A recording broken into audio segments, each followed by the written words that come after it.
What's up everyone, Mike here from The Art of Guitar. When I first started in this Heart tribute band that I play with, I've mentioned a few times now, we started to learn the song Magic Man, and I couldn't find any decent tab for it, so I really wanted to just learn it by ear and figure it out. And I thought, oh, I'd be so proud if I could get it right. Anyways, I spent a long time on it, and I got really confused because there's a couple parts that didn't seem very playable. I thought, man, did a keyboard player write these parts?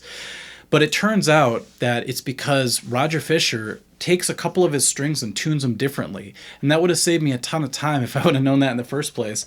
Well, if you take the first string and the second string, the first string being E, and we have to bring it up a step and a half, which is pretty extreme if you've ever changed your tuning before. So going up even a half step can be weird. Usually you tune down with a guitar. If you do tune up, it's typically a half step.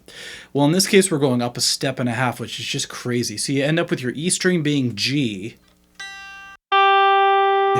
Your B string goes up a step and a half as well, up to D. And you end up with this tuning from low to high. E, A, D, G, D, G. So what I found out is there's a couple parts that sound way better with this tuning. We'll call it Roger Fisher tuning. But there are a couple of times when standard tuning makes more sense for the majority of people that are going to cover that song, including myself. So let me show you the differences real quick, and you judge for yourself. So right away, according to this interview that he did, by the way, you could look this up, it's on YouTube, it's him explaining all this stuff as well. He doesn't go into the standard tuning aspects like I'm going to, but he goes really deep with his own tuning. The beginning, he goes like this.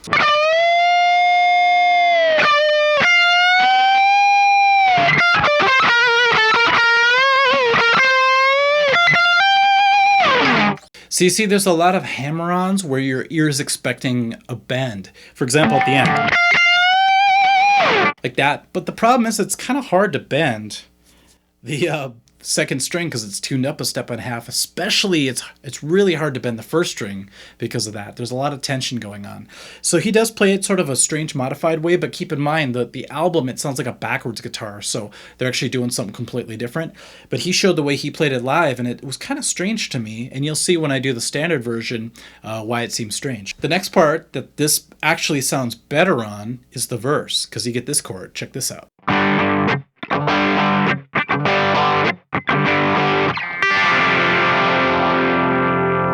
That's a beautiful chord right there. You have the F power chord, but then you have all these open strings happening, and it creates this nice F6/9 sound,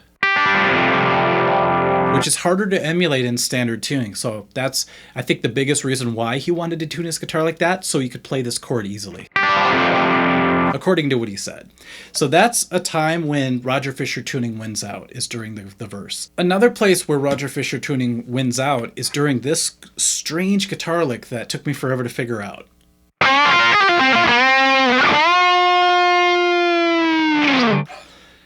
That's such a great lick, and it makes total sense now that it's tuned this way, because you start off and you just do sort of this Johnny B. Good sort of Chuck Berry thing.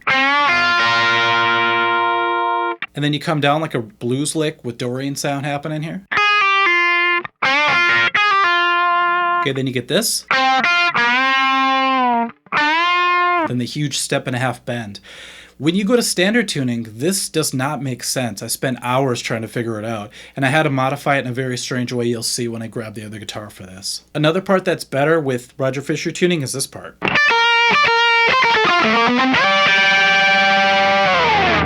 That part's way better with this tuning. Everything's in one spot. It just kind of flows. It feels great. But the next part, like, because he doesn't like to bend the high string now because it's tuned so high, he just slides. Like that. Always does pick slides. He's so good at that. So that's one example of where his tuning wins out in the beginning of it, but the end of it, the standard tuning will win out. Now this last lick is a toss-up between which tuning is better, because he doesn't like to bend this string like I keep saying. He does a slide instead. Then he bends the rest of them.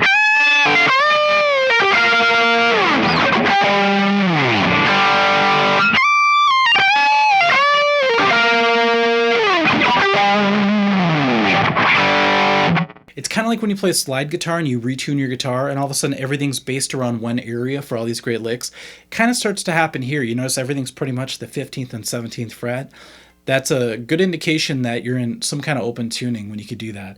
Anyways, the only downfall is that the string's too stiff to bend, so you have to do the one slide instead. Okay, let's switch now to the standard guitar, and I'll show you how I modified these licks, and you could be the judge of whether they sound better or not. Okay, so now, standard tuning, everything changes, because everything you've played on the first and second strings now have to be changed. So I'll play the intro how I do it now with standard tuning, and see for yourself.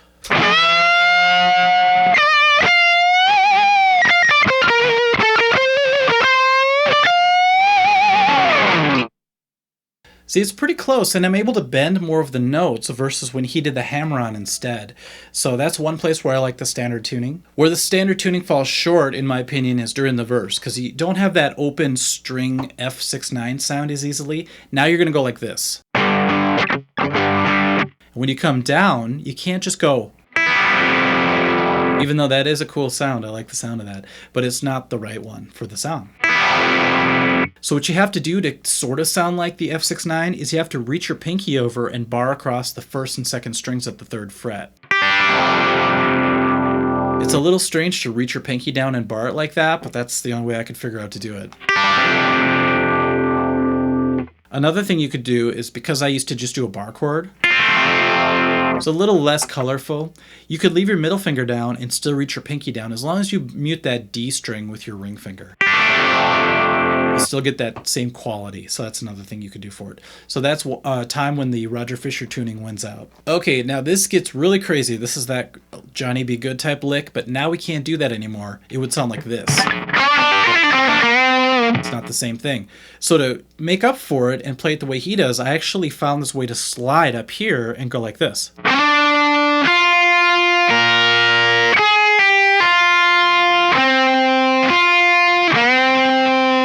You see how many more moves there is to that? That's why this seems so hard to do. It's just really hard to get this version to sound really close to the original, but you can get close.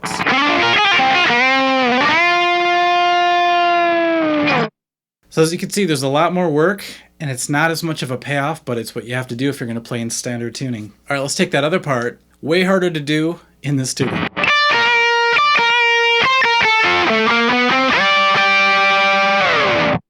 A lot more movements, as you'd expect, but to get that up to speed could be a little tricky.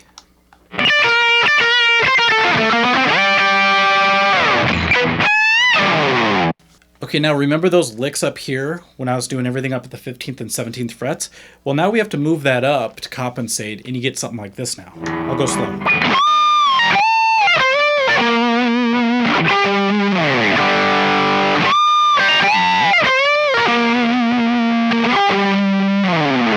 That's just the price you pay. I have to jump up really high. I'm all the way up here at the 18th fret, and then I find myself finally back at the 15th fret, but I do reach down for this lower note. But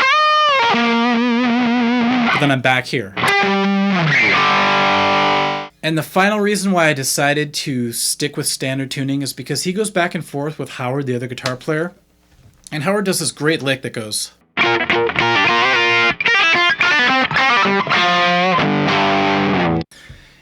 And it's impossible, as far as I'm concerned, to do that with Roger Fisher tuning. And so with Howard being in standard tuning, it's very easy to pull that lick off. Pardon the pun, it's all pull-offs.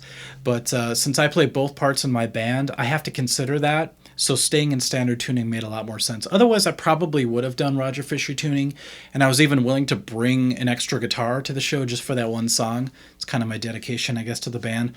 But it just isn't feasible because of all the things that I have to consider for this group. So you can see Magic Man's always been this mystery for guitar players, and I just wanted to show you what I learned from watching his interview, plus show you the contrast of if you do decide to play it in standard tuning, what you're going to have to deal with. And best of luck. We'll catch you guys later. Thanks.